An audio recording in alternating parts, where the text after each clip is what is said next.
सोमवार की कहानी। स्वागत है आप सभी का हमारे चैनल में। आज हम बात करेंगे सोमवार व्रत कथा के बारे में। यदि आपने अभी तक चैनल सब्सक्राइब नहीं किया है, सब्सक्राइब करें, वो बेल आइकन अवश्य दबाएं जिससे अपडेट रहें आप सभी धार्मिक जानकारियों के साथ हिंदी कहानियों से अपडेट। किसी नगर में एक धनी व्यापारी रहता था। दूर दूर तक उसका व्यापार फैला हुआ था। नगर के सभी लोग उस व्यापारी का सम्मान करते थे। इतना सब कुछ संपन्न होने के बाद भी वह व्यापारी बहुत दुखी रहता था, क्योंकि उसका कोई पुत्र नहीं था, जिस कारण अपने मृत्यु के पश्चात व्यापार के उत्तराधिकारी की चिंता उसे हमेशा सताती रहती थी। पुत्र प्राप्ति की इच्छा से व्यापारी प्रत्येक सोमवार भगवान शिव की व्रत पूजा किया करता था और शाम के समय शिव मंदिर में जाकर शिव जी के सामने घी का दीपक जलाया करता था। उसकी भक्ति देखकर मां पार्वती प्रसन्न हो गई और भगवान शिव से उस व्यापारी की मनोकामना पूर्ण करने के लिए निवेदन किया। भगवान शिव बोले कि इस संसार में सबको उसके कर्म के अनुसार फल मिलता है। जो प्राणी जैसा कर्म करता है उसे वैसे फल की प्राप्ति होती है। शिव जी द्वारा समझाने के बावजूद मां पार्वती नहीं मानी और उस व्यापारी की मनोकामना पूर्ति हेतु शिव जी से बार बार अनुरोध करने लगी। अंततः माता के आग्रह को देखकर भगवान भोलेनाथ ने उस व्यापारी को पुत्र प्राप्ति का वरदान दे दिया।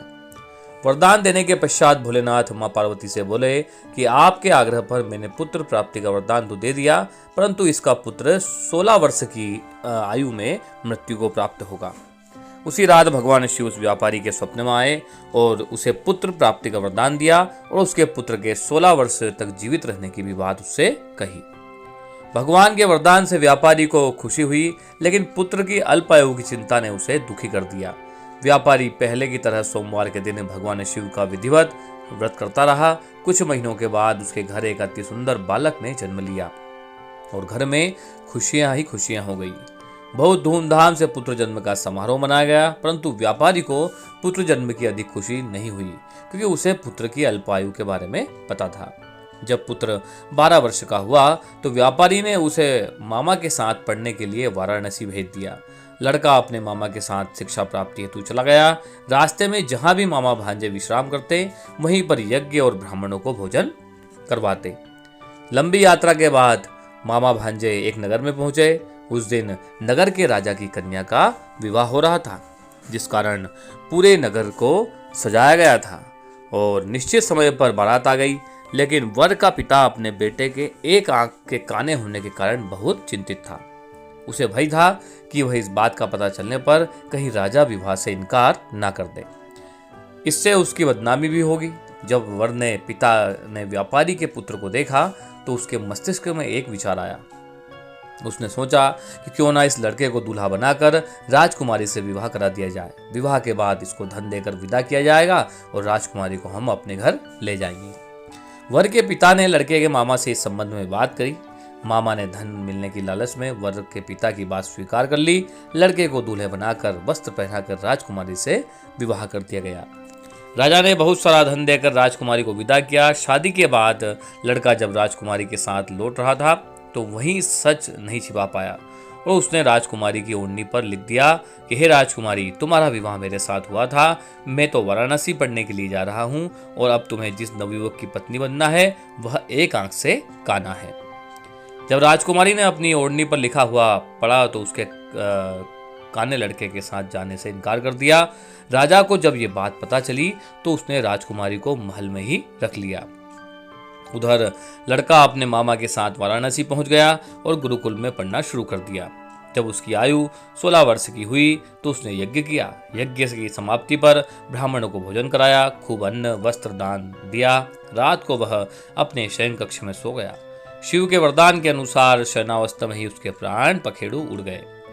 सूर्योदय पर मामा मृत भांजे को देखकर रोने लगे।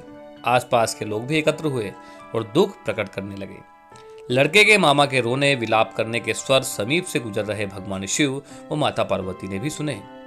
उस समय माता पार्वती और भगवान शिव पृथ्वी के भ्रमण पर निकल रहे थे। माता पार्वती ने भगवान से कहा कि हे प्राणनाथ, मुझे इसके रोने के स्वर सहन नहीं हो रहे हैं। आप इस व्यक्ति के कष्ट का निदान कीजिए।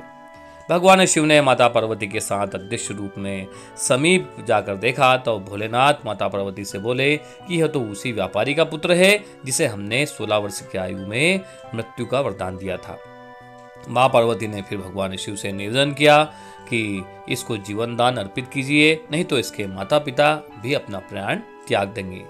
शिक्षा समाप्त करके और यह अपने घर जाए, ऐसा इसको वरदान दीजिए।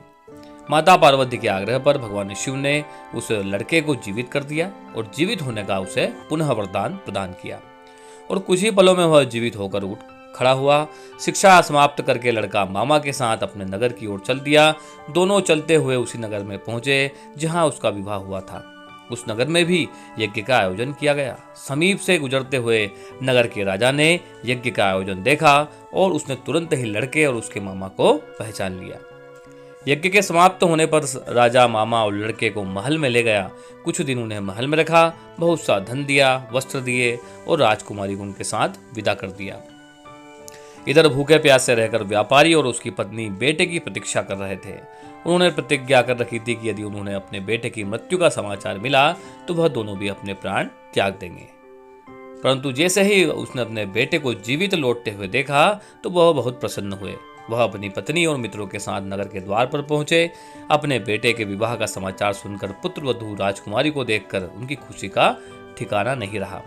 उसी रात भगवान शिव ने व्यापारी को स्वप्न में आकर कहा कि हे श्रेष्ठ, मैंने तेरे सोमवार के व्रत करने और व्रत कथा सुनने से प्रसन्न होकर तेरे पुत्र को लंबी आयु प्रदान की है।